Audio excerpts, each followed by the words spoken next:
Hey everybody, it's Ricardo, and I am here with Glenn Egan from Sansour Games, and we are about to see an updated version of the new Sly Cooper game, Thieves in Time.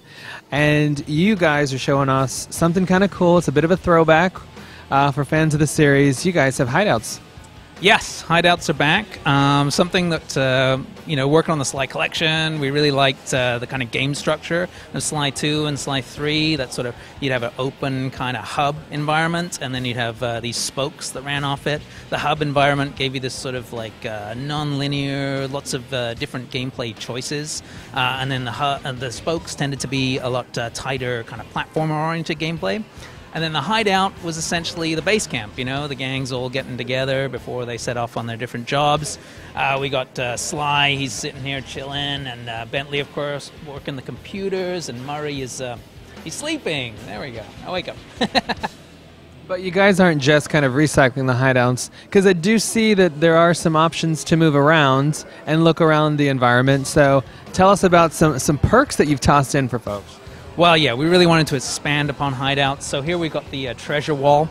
In Sly 2 and 3, you'd have these sort of treasure challenges where you go out into the environment, you'd collect these pieces of treasure, you'd bring them back, sell them on ThiefNet, and they're a little bit sort of throwaway, but here we run to really make them kind of special. So we've got a couple of cool pieces here that you collect. This beautiful carved Edo period controller, for instance, from feudal Japan.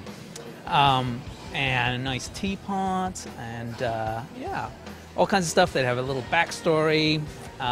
This kind of familiar-looking claw, and yeah, you'd want to collect various pieces, and that would lead to unlocking some aspects of gameplay that we're going to be talking about in the next few months. So I'm gonna leave it at that for now.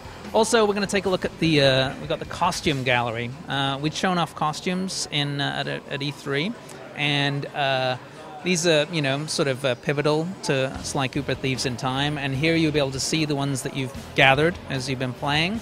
It sort of gives you a sense of your progression through the game, and find out their special abilities, and also a little history on them, stuff like that. And so now we can take a look at a mission where we're actually going to collect the pieces of that armor. But to be clear, you guys are cheating just a little bit. We're only going to get one piece of armor in this level before we get it, but the reality is you get to put the whole thing together, right?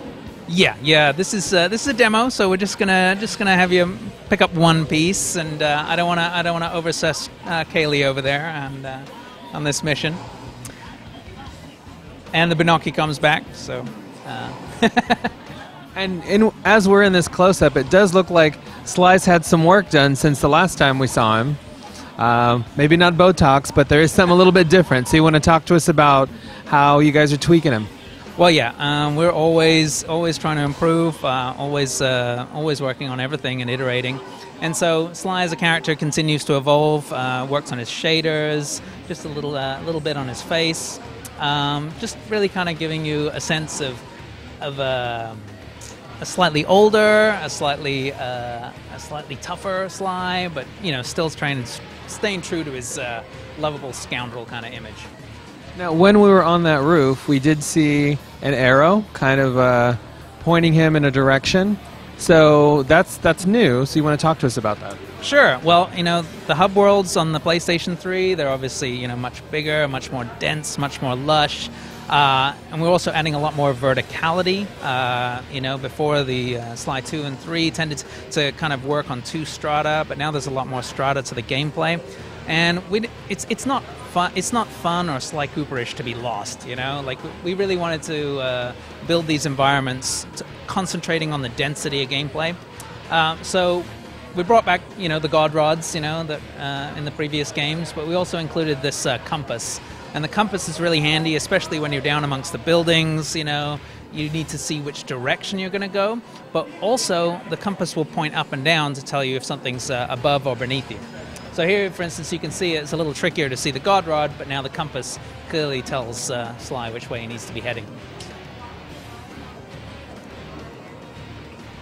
And as usual, there are well-armed members of the animal kingdom to be avoided. There's stealthy sneaking, and there is some pickpocketing, I believe. Yes, so this mission is going to require Sly getting his way across the level here.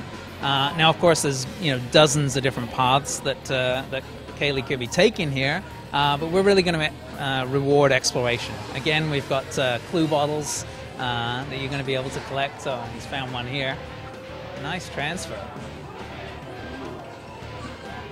Wow, outstanding. That you're going to be able to gather as you go through the environment. And then he's going to be finding this hapless boar guard over here, who I believe is taking a nap. Oh. Wow. So here we can see the compass in action again. Now it's pointing down to show him where the objective is. And he's going to have to wait until this guy walks past here, because he doesn't want to alert anybody. And then he can move in and pickpocket the armor. Or he can avoid being shot and then come back. Oh, he's doing good. One more piece. Nicely done. Now, besides looking cool, there is a perk to wearing the armor, correct? Well, yes. As in the previous games, the armor will act as a disguise. So now, instead of getting attacked by the various guards, he can actually garner some respect. And I'm going to give him a salute. And again, we saw in the boss battle at E3, the armor is also impervious to fire and has a couple other abilities. But the drawback is it's a little slow. It's a little unwieldy. So, but he can quickly switch in and out of it to make his way back across the level. Now, how many costumes are we going to have in the game, roughly? Because you're getting that look like you don't want to tell us. So, what would make you feel comfortable telling us? Well, there will be one unique costume for each of the episodes. And so far, we've shown off 2. So, at least 2. But yeah, we'll be talking more about the other episodes in the next few months. All right, so in this particular level, you actually need the costume for a very specific reason, right? Besides the fact that everybody's cool with you, this door is a problem if you don't have the costume, right? Yeah, and so right here we're going to see, the basic functionality of the costume as a disguise, and this disguise is going to provide Sly with the ability to get through the gate.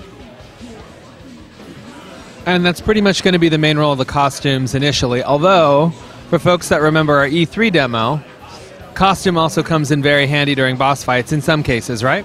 Mm-hmm. Yeah, I think that boss fights will incorporate aspects of gameplay that you've learned throughout the entire episode, and so the costume will obviously feature as a key to what you've been learning as you've been playing. All right, well, that all sounds very cool. The last question we're going to ask you, when's it coming out? 2012. All right, we tried for a date. They're still saying 2012. So anytime between January and December of next year, Sly Cooper's going to be hitting the PS3. We're going to bring you a lot more as soon as we get the rock to bleed. But until then, this is your latest update on Sly Cooper Thieves in Time. We're going to have a lot more for you in the months to come.